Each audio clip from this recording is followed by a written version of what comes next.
था हर राह में, आस था हर चाह में, आस था हर भाव में, आस था सद्भाव में।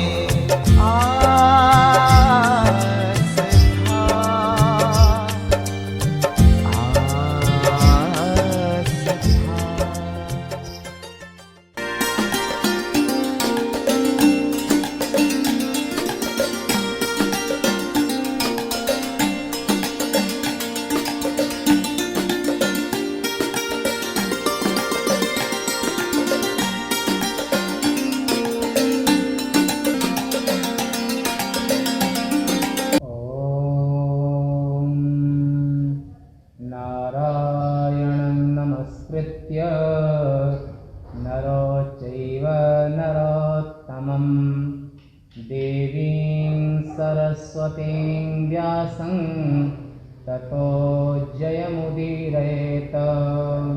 श्री महाकाल महाराज की जय।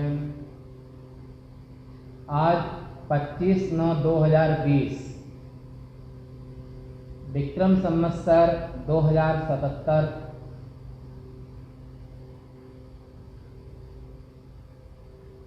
उपनिषद आश्रम उज्जैन से नित्य प्रति क्रमशः प्रातः काल के सत्र में वेदव्यास प्रणीत श्री शिव महापुराण के अंतर्गत आप रुद्र संहिता के सती खंड में 16वें अध्याय में आज श्रवण करेंगे।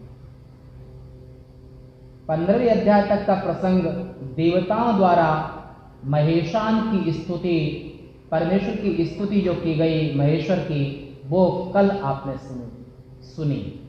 आज स्तुति करने के बाद ब्रह्मा जी महादेव से इस तरह से बोले, क्या?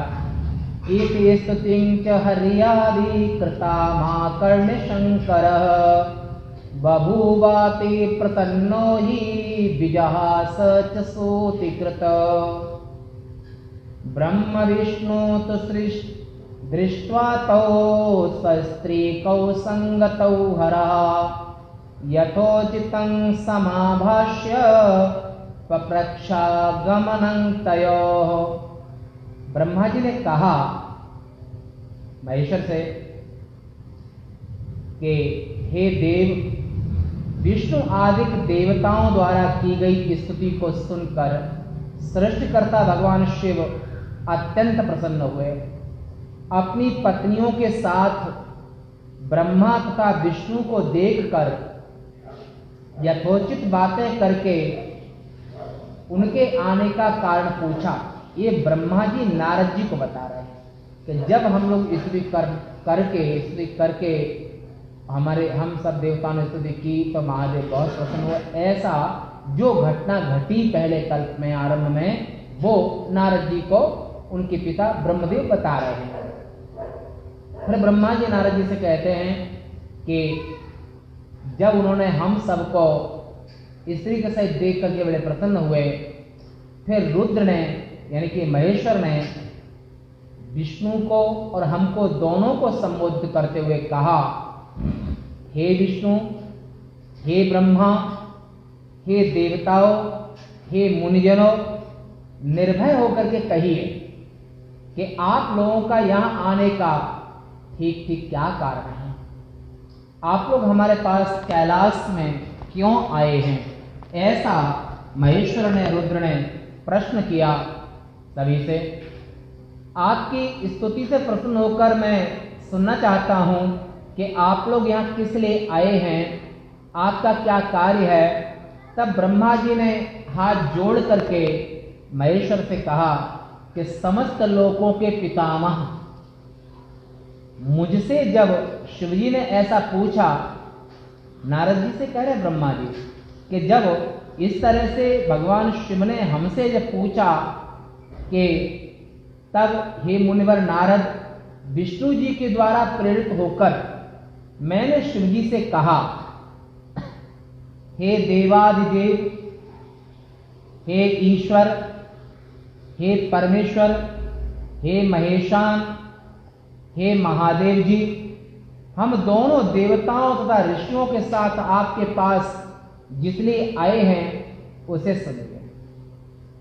हे वृषभध्वज, वृषभ माने बैल, जिनके ध्वजा पर नंदी का चिन्ह बना हुआ है। ध्वजा माने झंडा, जो मंदिरों में उसमें देखते हैं कि, और तीर्थों में देखते हैं हाथी वाले पंडा, नाहर वाले पंडा, ये सब तीर्थों में भी आप देख सकते हैं। तो ऐसे भगवान महादेव का जो ध्वज है, उनके ध्वज पर नंदी बने हुए हैं, इसलिए वृषभध्वज। संपूर्ण सृष्टि में गोवंश का बड़ा भारी योगदान था, है, आगे भी रहेगा। तो इस तरह से जब ब्रह्मा जी ने कहा, हे वृषभध्वज, हम लोग आपसे सहायता के इच्छुक हैं, हमें कुछ आपसे सहायता चाहिए। अतः मुख्य रूप से आपके लिए ही हम यहां पर आए हैं सभी। आप यदि सहायता नहीं करेंगे तो संसार की रचना नहीं हो सकेगी, संसार की व्यवस्था बिगड़ जाएगी यदि आपने सहयोग न किया तो। हे महेश्वर, कुछ असुर असुसु प्राणसु रमन्ते इति असुरा, जो इंद्रियाराम हैं, इंद्रिय विषय के जो भोग से जो सुख प्राप्त होता है, उस सुख को ही सब कुछ जानते हैं। और इंद्रियों को भी उपनिषद में प्राण कहा है। असुमन असुसु प्राणसु माने इंद्रियों में रमण करने वाले, आत्मा में रमण करने वाले नहीं, इंद्रियों में रमण करने वाले जो है उन्हें असुर कहते हैं। असुसु प्राणसु, उन्हें असुर कहते हैं। कुछ असुर ऐसे पैदा होंगे जो मेरे द्वारा मारे जाएंगे, कुछ असुरों को विष्णु जी मार सकेंगे, कुछ को आप मार सकेंगे, ऐसे ब्रह्मा जी ने महेश से कहा। हे महाप्रभु, कुछ आपके वीर से उत्पन्न, जैसे कार्तिकेय उनके पुत्र हैं, आपके वीर से उत्पन्न आपके पुत्र द्वारा मारे जाएंगे। कुछ असुर आपकी माया शक्ति द्वारा मारे जाएंगे। माया शक्ति मतलब जगन माता के द्वारा, महाकाली, महालक्ष्मी, महासरस्वती, शुंभादिक दैत्यों को जो मारेंगे। हे शिव जी, आपकी ही कृपा से देवताओं को उत्तम सुख की प्राप्ति हो सकती है। घोर असुरों का वध करके आप ही संसार को स्वस्थ और निर्भय बना सकते हैं। जब आप सदा राग द्वेष से रहित होकर योग में तत्पर रहेंगे, सबके प्रति दया ही करते रहेंगे, आप किसी का वध नहीं कर सकते हैं। हे ईश्वर, बिना उनका वध किए कैसे सृष्टि होगी और कैसे उनका पालन हो सकेगा। अतः ईश्वर ने ही 3 रूपों को धारण किया, जो आप पहले प्रसंग में सुन चुके हैं। ब्रह्मा, विष्णु, महेश, तीनों ही रूप में महाकाल के ही 3 रूप हैं, तीनों ही रूप में वो है। हे वृषभध्वज, आपको प्रतिदिन सृष्टि कार्य में सहयोग देना होगा, एक बार नहीं, प्रतिदिन सहयोग देना होगा। यदि सृष्टि पालन संहार, ब्रह्मा विष्णु महेश, संहार, ये कार्य नहीं किए जाएंगे तो उस समय हमारे तथा माया के ये रूप भेद सार्थक नहीं हो सकेंगे, क्योंकि एक ब्रह्म ने ही अपने आप को 3 रूपों में विभाजित कर दिया था, ब्रह्मा, विष्णु और महेश के रूप में। तो ब्रह्मा जी उनके दाएं अंग से उत्पन्न हुए, बाएं अंग से विष्णु जी उत्पन्न हुए, और ब्रह्म के हृदय से रुद्र पैदा हुए। तीनों देव उन्हीं के रूप हैं। जैसे एक ही माता पिता से पुत्र और पुत्रियां कई पैदा होते हैं मैथुनी सृष्टि में, और जो पहले जो सृष्टि वो संकल्पात्मक सृष्टि थी, जहां से ब्रह्मा विष्णु अन्य पैदा हुए।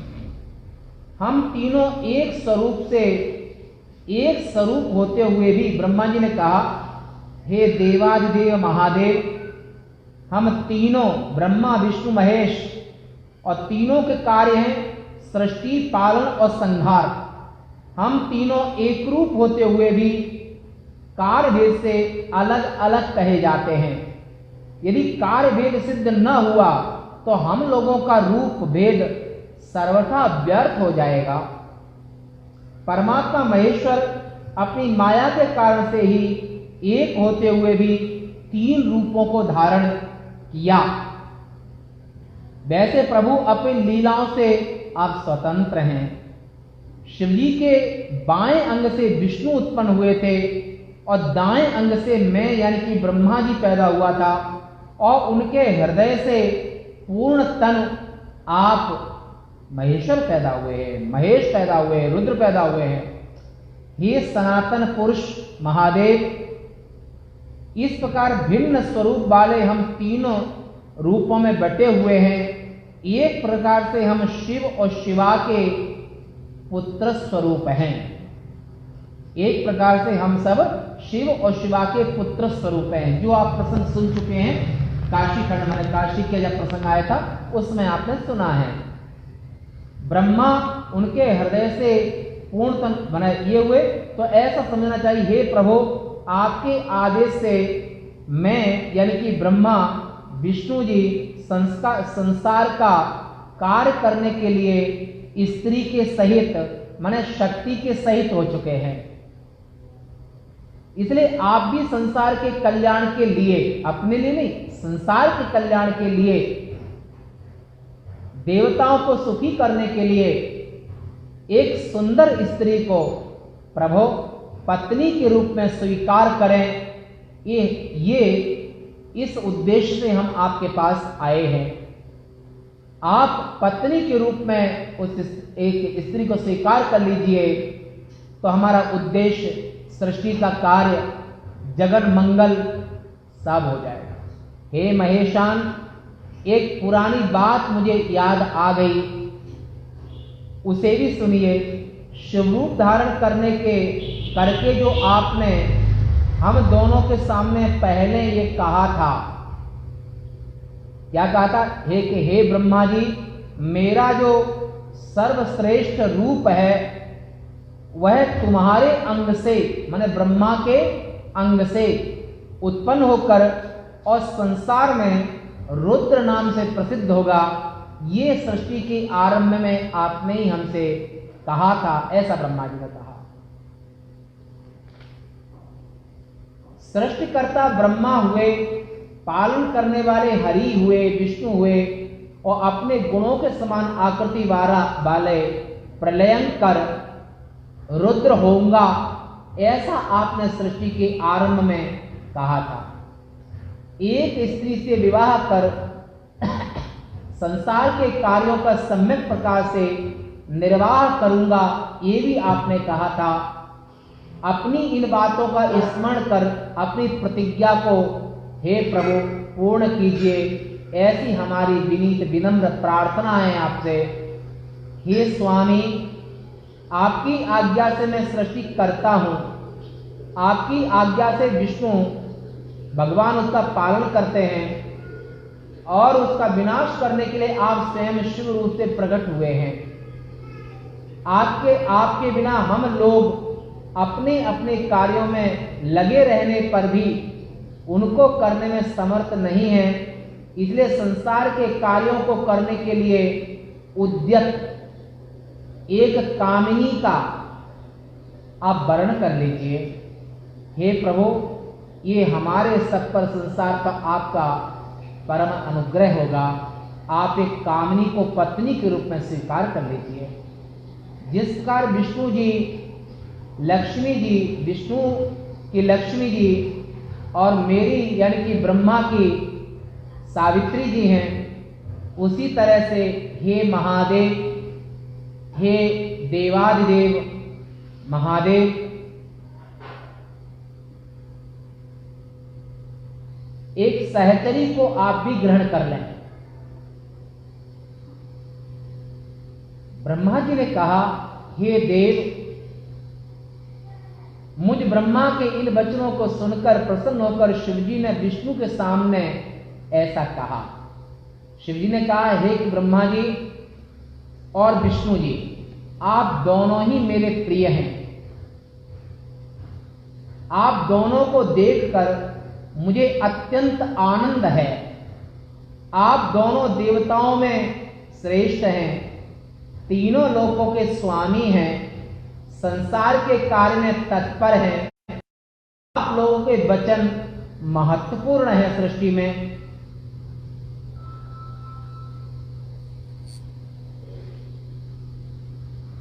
देवताओं में श्रेष्ठ आप दोनों सुनिए। महादेव ने कहा कि मेरा विवाह करना उचित नहीं है, क्योंकि मैं तप में तत्पर रहता हूं, विरक्त हूं और मैं सुप्रसिद्ध योगी हूं, जो निवृत्ति के उत्तम मार्ग में स्थित हूं, अपनी आत्मा में रमण करता हूं,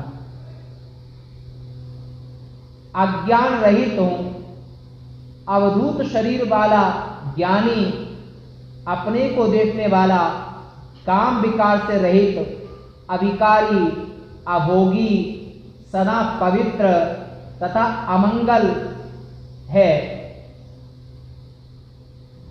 और ऐसे जो गुण हैं, इनके साथ में स्त्री से क्या प्रयोजन हो सकता है? ऐसा महादेव ने ब्रह्मा और विष्णु देवताओं को कहा। मुझे सदा केवल योग में लगे रहने पर ही आनंद है। ज्ञानी पुरुष ही काम का बहुत आदर करते हैं। विवाह करना संसार में सबसे बड़ा बंधन समझना चाहिए।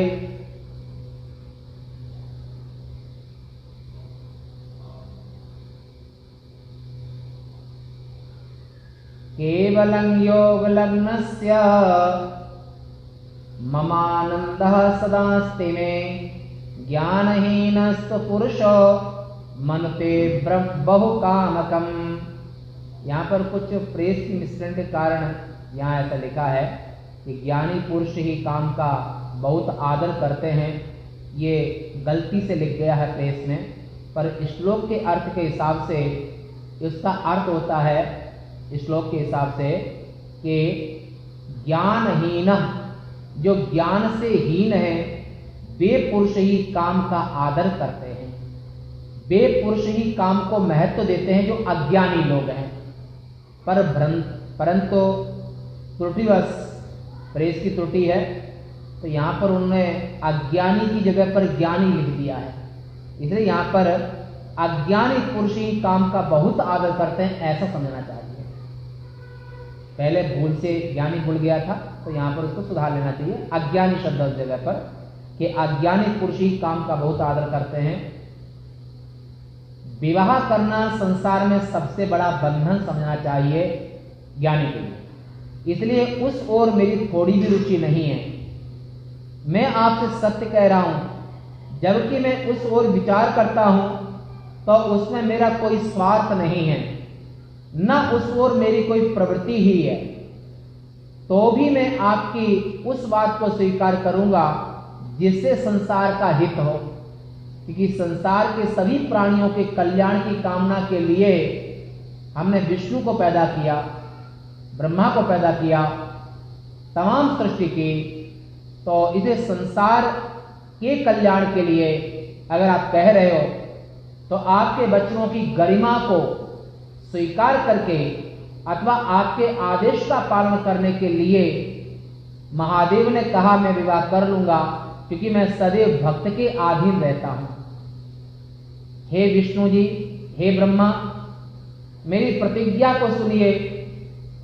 मैं वैसी कामता को स्वीकार करूंगा जो मेरे विभाग युक्त तेज को ग्रहण करने में समर्थ हो।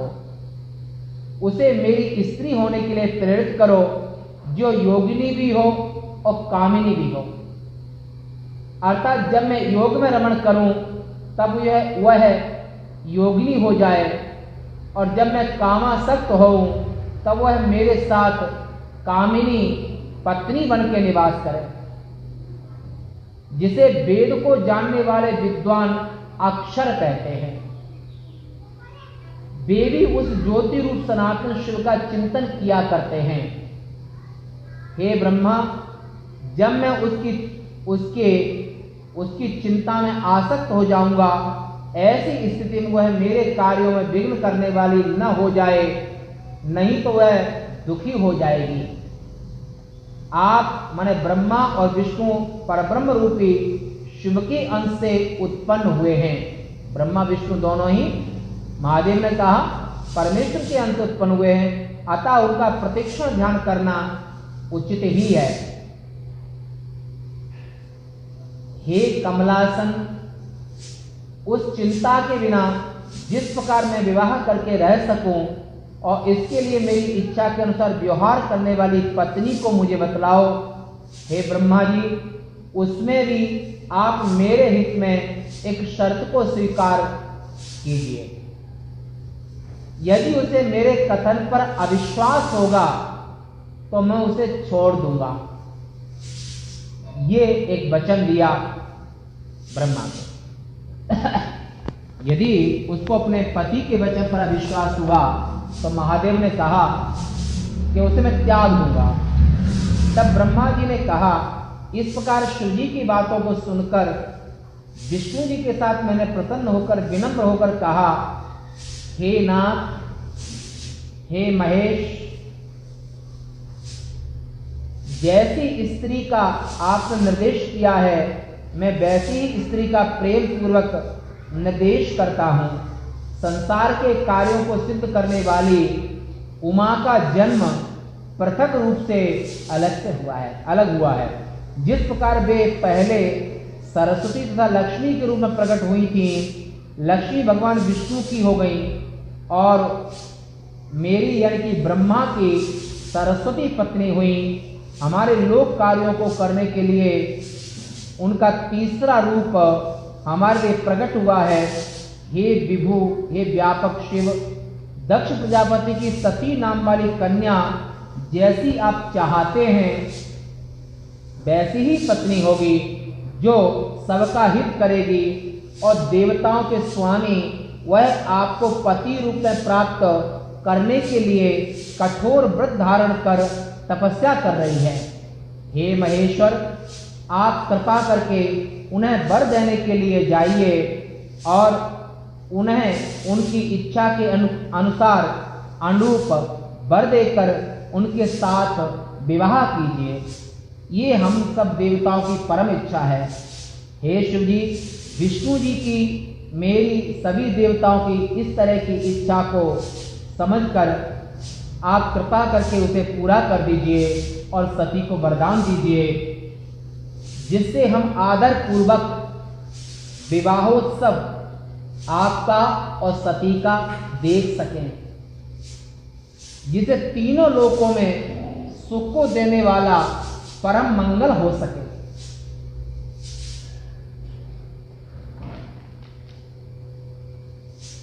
जिसे सब प्रकार के कष्टों का विनाश हो जाए। मेरे इतना कहने के पश्चात अच्युत मधुसूदन ने अपनी लीला से स्वरूप धारण करने वाले बोलते हुए शिव जी से कहा। विष्णु भगवान कहते हैं, हे देवादिदेव, हे करुणा के सागर समुद्र, हे अहेतुक करुणा वरुणालय, हे भक्त वत्सल, हे देव,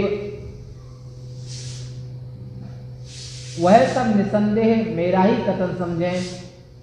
हे शिव जी, मेरे ऊपर कृपा करके उसे आप विवाह करके स्वीकार करें सती को। तीनों लोगों को अपनी कृपा दृष्टि से हे प्रभु सनाथ कीजिए।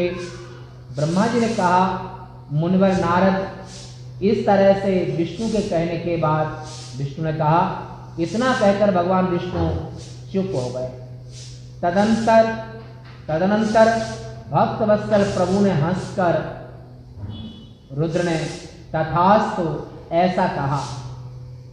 हम लोग शिव जी की अनुमति पाकर प्रसन्न होकर अपनी अपनी स्त्री को साथ लेकर मुनियों के साथ अपने अपने स्थानों पर चले गए। विष्णु जी वैकुंठ चले गए और मैं ब्रह्मलोक आ गया। अन्य जो ऋषिगण हैं वे अपने अपने आश्रम को चले गए। इसी के साथ में शिव महापुराण में ब्रह्मा विष्णु द्वारा की गई शिव प्रार्थना वर्णन नामक 16वां अध्याय का प्रसंग यहाँ तक पूरा होता है। आज की सेवा यहीं तक, शेष वार्ता कल। पूर्णमदः पूर्णमिदं पूर्णात् पूर्णमुदच्यते पूर्णस्य पूर्णमादाय पूर्णमेवावशिष्यते। ॐ शान्ति शान्ति शान्ति। नमः पार्वती पते हर हर महादेव।